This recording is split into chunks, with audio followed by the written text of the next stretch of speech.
नमस्कार, कंज्यूमर अड्डा में आपका स्वागत है। आज कंज्यूमर अड्डा में हम बात कर रहे हैं अग्निवीर बहाली की, और अग्निवीर पर ज़्यादातर जानकारियां सभी लोगों को अब तक मिल चुकी हैं, लेकिन उसकी तैयारी कैसे करें और क्या होगी उसकी प्रक्रिया, अगर आप इसको जानते हैं तो आपको अग्निवीर बनने में मदद मिल सकती है।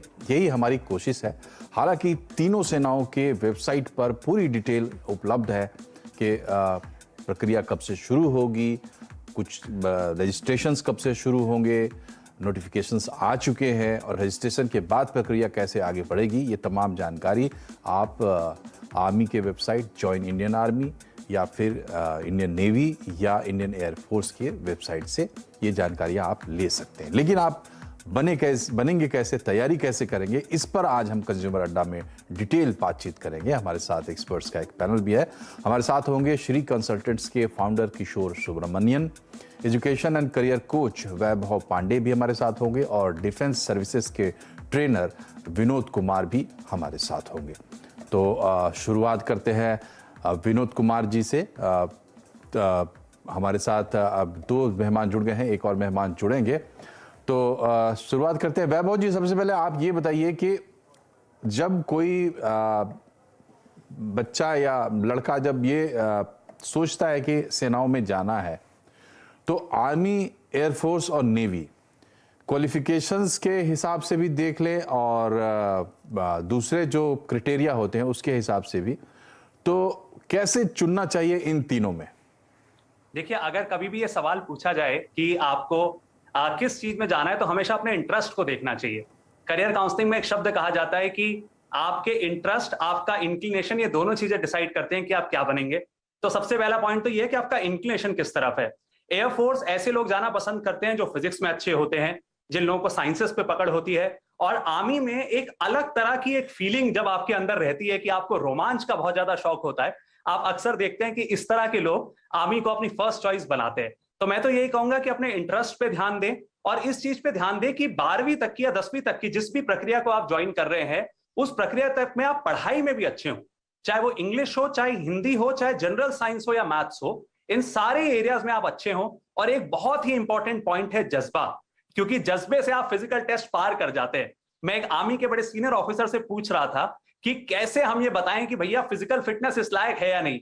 वो एक बात उन्होंने कही जो मुझे बहुत दिल में मेरे घर कर गई। उन्होंने कहा कि गली क्रिकेट खेलने वाला भी सेलेक्ट हो जाता है और एक बहुत बड़ा एथलीट भी रह जाता है, क्योंकि फिजिकल टेस्ट के दिन का वो जज्बा, उस जज्बे से आप जीतते हैं, आप हौसले से जीतते हैं इस तरह के टेस्ट पे।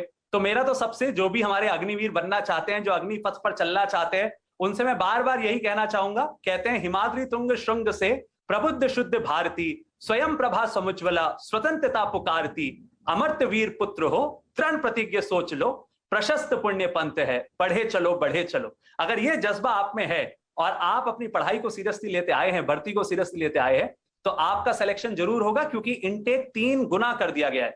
ये एक बहुत ही इंपॉर्टेंट पॉइंट है मनोज जी, जो सब लोग मिस कर जा रहे हैं, कि अगर आपको बाद में बोला गया है कि 25% लोग ही सिलेक्ट होंगे, तो वैभव जी, थोड़ा किशोर जी की भी राय लेते हैं इस पे।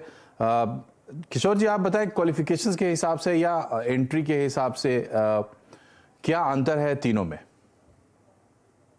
अगर आपको क्वालिफिकेशन के हिसाब से देखा जाए, पहले तो आपको ये समझना पड़ेगा कि ये उम्र है 17.5 से 21 तक, जहां एक रिलैक्सेशन भी दिया गया है इनिशियल ईयर के लिए।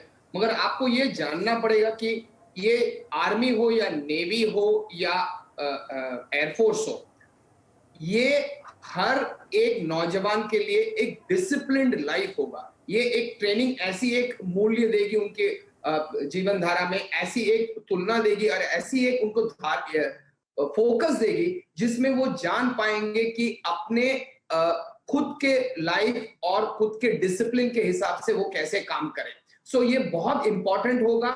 और ये तीनों गेटवे में, वो आर्मी हो या नेवी हो या एयरफोर्स हो, उनको बहुत उपयोगी होगा। और उनको बाय द टाइम वो 17 साल की उम्र में है और 21 से जाते हैं, उनकी लाइफ में एक सीधा डिसिप्लिन, फोकस और देशभक्ति की विचार जो है वो उभर के आएगी।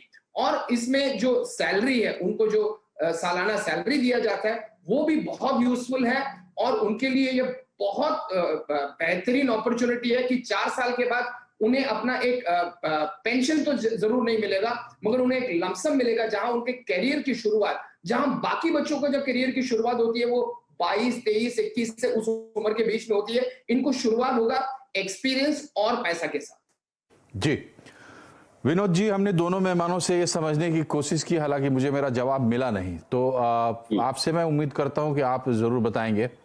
ये जो तीनों हमारे विंग हैं, थल सेना, वायुसेना और नेवी, तो कोई भी बच्चा जब जवान बनना चाहता है तो वो क्यों चुने इन तीनों में से किसी एक को?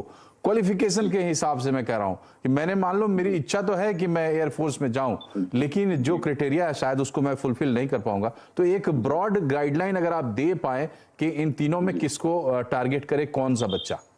जी, स्वाभाविक है कि जब बच्चा आर्म फोर्सेस के लिए कैरियर बनाने की सोचता है तो एक बात उसके दिमाग में आती है कि आखिर मैं एयरफोर्स, आर्मी या नेवी जिस विंग में जाऊंगा, किस ब्रांच में जाऊंगा। जैसे एयरफोर्स में टेक्निकल, नॉन टेक्निकल दोनों होते हैं, तो जो बच्चे को टेक्निकल में जाना होता है वो फिजिक्स, केमिस्ट्री, मैथ पकड़ के चलता है कि मुझे टेक्निकल में जाना है, फिजिक्स में हमको अच्छा करना होगा, +2 लेवल का मैथ अच्छा करना होगा, इंग्लिश करना होगा। जब एयरफोर्स में जाना है तो कम्युनिकेशन स्किल भी थोड़ा सुधारना होगा। The working language of air force जो होता है वो जवानों के लिए या अधिकारियों के लिए वो अंग्रेजी होता है। जब आर्मी में कोई बच्चा जाना चाहता है तो वो उसको पता है कि दौड़ धूप, मेरे शारीरिक जो परीक्षा है वो बहुत इंपॉर्टेंट है, क्योंकि 5 मिनट 40 सेकंड में मुझे दौड़ निकालना है। उसके अलावा बीम करना है, मतलब फिजिकल फिटनेस एक उसकी स्टैंडर्ड होती है, तो वो उस पर लग जाता है।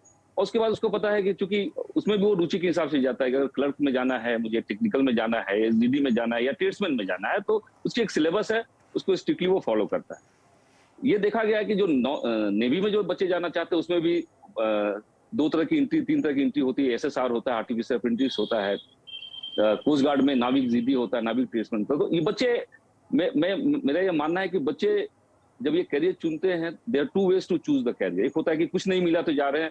मेरा ये मानना है कि जो बच्चे अग्निवीर बनने जाएंगे वो उन्होंने करियर को चुना है, बहुत सारे उनके पास ऑप्शंस थे, उस ऑप्शन को उन्होंने छोड़ करके इसके प्रति वो आए हैं, और वो सिलेबस को जानते हैं, फिजिकल फिटनेस के महत्व को जानते हैं, वो मेडिकल के स्टैंडर्ड को जानते हैं, तो what type of medical standard वो तैयार है। और जैसा कि आपको पता है कि कल से एयरफोर्स की नोटिफिकेशन आ जाएगी, 1 जुलाई से आर्मी और नेवी की भी नोटिफिकेशन आ जाएगी। मैं तो बच्चों को बोलता हूं कि 2 साल जो कोरोना में एक भी वैकेंसी नहीं आई थी ड्यू टू वन और द रीजन, अब मौका मिला है, लग जाइए और अपने सपने को पूरा कीजिए, बिस्तर छोड़िए, लगिए। आपको प्रोसेस पता है और विशेष जानकारी कल एयरफोर्स दे देगी और 1 जुलाई को आर्मी और नेवी दे देगी। 40,000 भर्तियां आर्मी के लोगों का होगा, 3-3 हजार वायुसेना और नौसेना का होगा।